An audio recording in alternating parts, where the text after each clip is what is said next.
राधे राधे दोस्तों, जय श्री कृष्णा। हिंदू पंचांग के अनुसार प्रत्येक माह की त्रयोदशी तिथि को प्रदोष व्रत किया जाता है। यह उपवास परिवार की सुख समृद्धि बरकत और संतान प्राप्ति के लिए रखा जाता है। इस दिन महादेव का पूजा किया जाता है। इसके अलावा पूरे शिव परिवार की आराधना भी की जाती है। इसके प्रभाव से व्यक्ति के जीवन की समस्याएं दूर होती हैं। मान्यता है कि प्रदोष व्रत भोलेनाथ की कृपा पाने का सबसे उत्तम अवसर है। यदि इस दिन व्रत के साथ साथ शिव जी का रुद्राभिषेक किया जाए तो व्यक्ति को समस्त दोषों से मुक्ति मिलती है।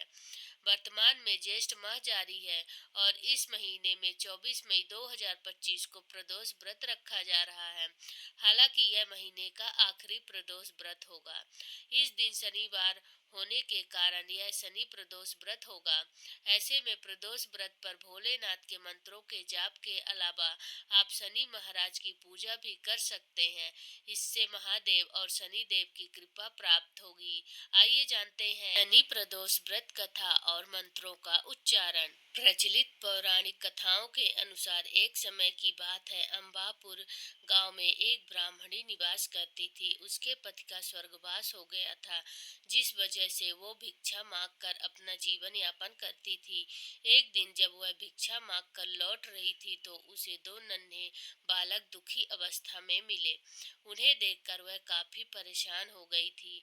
वह सोचने लगी कि इन दोनों बालक के माता पिता कौन हैं। इसके बाद वह दोनों बच्चों को अपने साथ घर ले आई। कुछ समय के पश्चात वह बालक बड़े हो गए। एक दिन ब्राह्मणी दोनों बच्चों को लेकर ऋषि सांडिल के पास पहुंची। ऋषि सांडिल को नमस्कार कर वह दोनों बालकों के माता पिता के बारे में जानने की इच्छा व्यक्त की। तब ऋषि सांडिल ने बताया कि हे देवी, ये दोनों बालक विदर्भ नरेश के राजकुमार हैं। गंधर्व नरेश के आक्रमण से इनका राजपाट छीन गया है, अतः ये दोनों राज्य से पदच्युत हो गए हैं।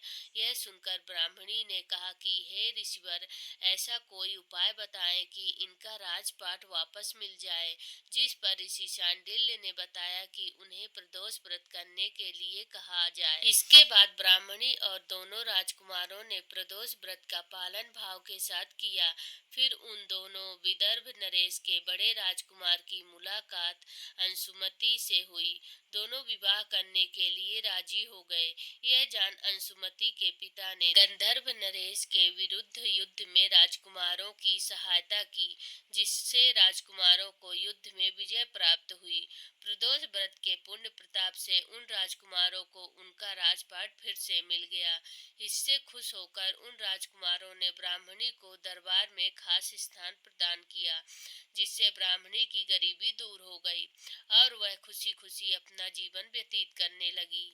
भगवान शिव के प्रभावशाली मंत्र ओम साधो जयते नमः, ओम वाम देवाय नमः, ओम अघोराय नमः, ओम तत्पुरुषाय नमः, ओम ईशानाय नमः, ओम ह्रीं होम नमः शिवाय। शिव गायत्री मंत्र ओम तत्पुरुषाय विद्महे महादेवाय धीमहि तन्नो रुद्रा प्रचोदयात्। शनि प्रदोष होने के कारण आप शनि के मंत्रों का भी उच्चारण कर सकते हैं।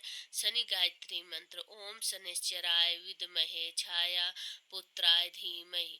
शनि बीज मंत्र ओम प्रां प्रीं प्रों सः शनिश्चराय नमः। शनि स्रोतम ओम नीलांजन समाभासम रविपुत्रम यमाग्रजम छाया मातंड संभूतम तम नमामि शनिश्चराम।